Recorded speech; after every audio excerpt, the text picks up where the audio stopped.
and economic development professionals all around the world, and we think for good reason. Taken together, the three projects that comprise the Applied Science Initiative will more than double the number of engineering faculty and students in New York City. This has the potential to transform New York City's economy and position our citizens, we believe, for the jobs for the future. The most transformational project, of course, is the one we're here to talk about this morning, and that is Cornell and the Technion's project on Roosevelt Island. And while it will be several years until the campus at Roosevelt Island is actually built, the mayor and our administration are thrilled that we're actually seeing in so many ways this vision take shape today. And it will in the next few years, and we're looking forward to watching it from a front row seat for the next 455 days.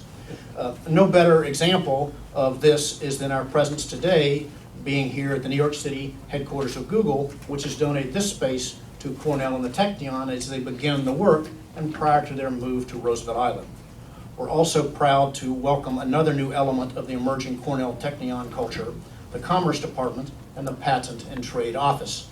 Cornell and the Technion are building a model, which is new, of a campus that's dedicated to commercializing research. They're also building a new model for partnership with companies like Google. And today, we're talking about another new model with Cornell and the Technion, and that's connecting the New York City tech community to the federal government, specifically to commerce and to the PTO. So on behalf of Mayor Bloomberg, congratulations to President Skorton, Cornell, and the Commerce Department on what we're speaking about this morning. Thank you also, Secretary Blank, for being here and for your support. It's also great to have Senator Schumer and Congresswoman Maloney for their continued support of applied sciences. This would not have gotten done without the support of the Senator, the Congresswoman, and also Councilmember Lappin and Assemblyman Kellner, who have been so supportive of this effort from its very beginning. And now it's my pleasure to introduce to you President Skorton of Cornell, who will serve as moderator for the rest of our comments. Thank you. Thank you so much, Deputy Mayor Steele. A key part of Cornell NYC Tech's mission is to bring education, industry, and government into a closer partnership. The Cornell NYC Tech curriculum is being crafted to broaden and deepen the ways that academia and industry will work together to bring New York City to the forefront and to keep this nation in the forefront of this critical component of the 21st century information economy. And today, I'm very excited to announce that another key partner in economic development and innovation will have a place, does have a place, right here on the Tech campus. The Department of Commerce will establish a one-stop Innovators Resource Center to make it even easier for New York's tech entrepreneurs to start businesses and bring ideas to market. This will be a resource not just for the Tech campus, but for the entire New York City tech community. As you know, the Department of Commerce is the branch of the U.S. government that is charged with supporting economic growth and development, making them a natural governmental partner for Cornell NYC Tech. This partnership is an important step toward bringing more attention and resources to this challenge.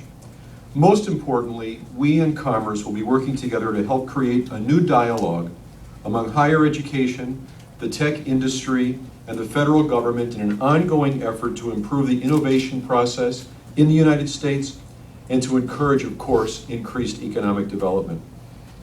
The partnership will be one part of Cornell NYC Tech's focus on intellectual property in the information age and the critical balance that we need to find between the public good generated by innovation and the private good necessary to provide incentives for continued economic development.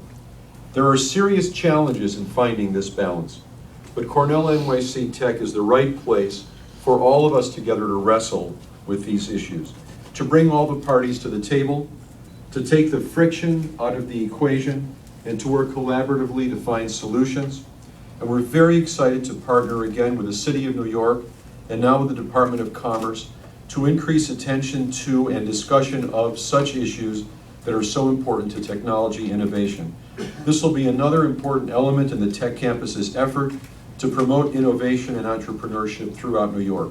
And now it is my pleasure to turn the program over to Councilmember Jessica Lappin, who represents the 5th District of Manhattan and who many of you know has been a staunch supporter and guide of this project.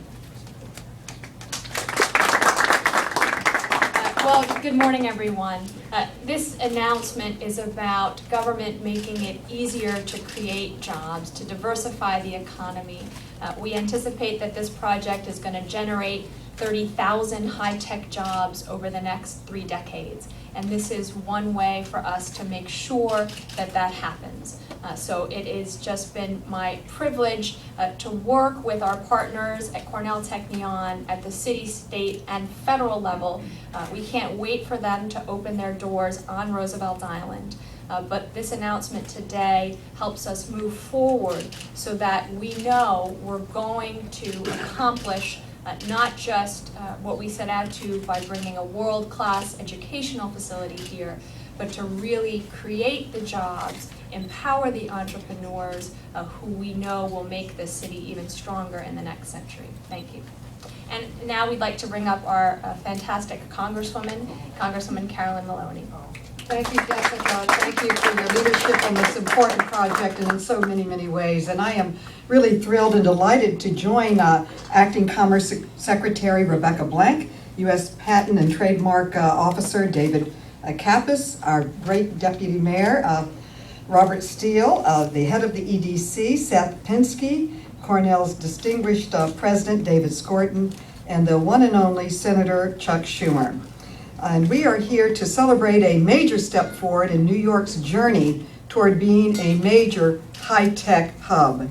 I want to particularly thank Secretary Blank and U.S. Trade Officer Kappas for recognizing that New York City has become a center for American innovation. What we celebrate today is part of something really big.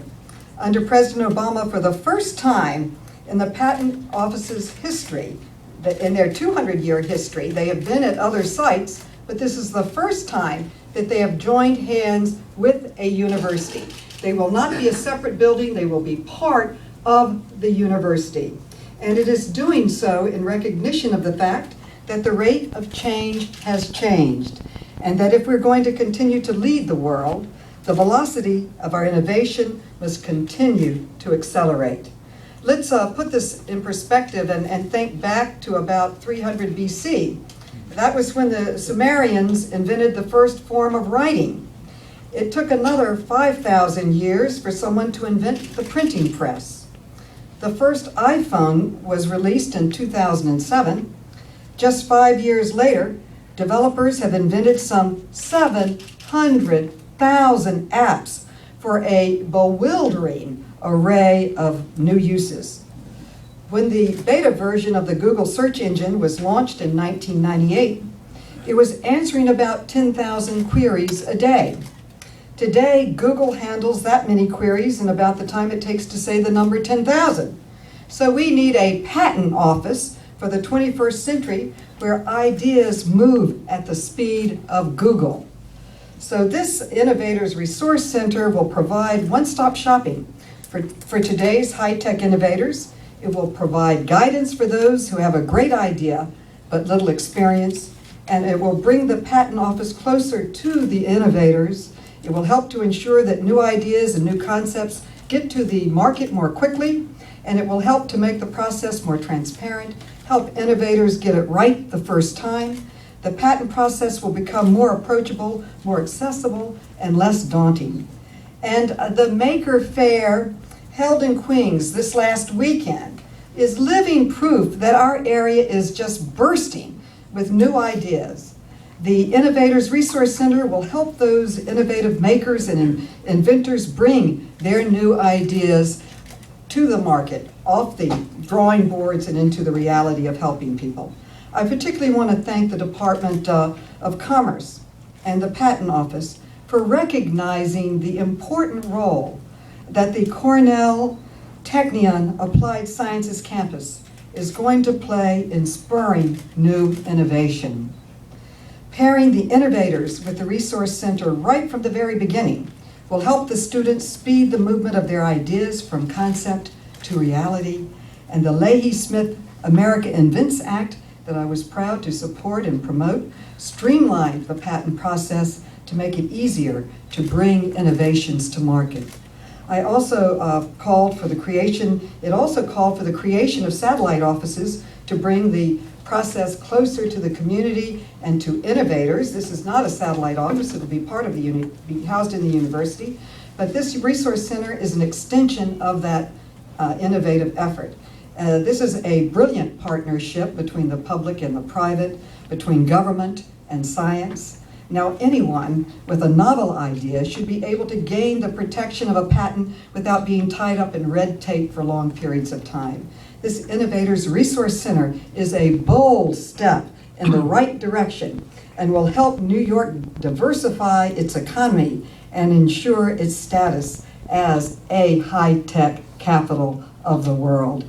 And I must say thank you so much for everyone who's been part of this tremendously exciting, important, and really hopeful step forward for the economy, not only of New York, but I would say our entire country and probably the world. So congratulations, and it is my great honor to introduce the one and only Senator of New York, the senior senator, Senator Chuck Schumer.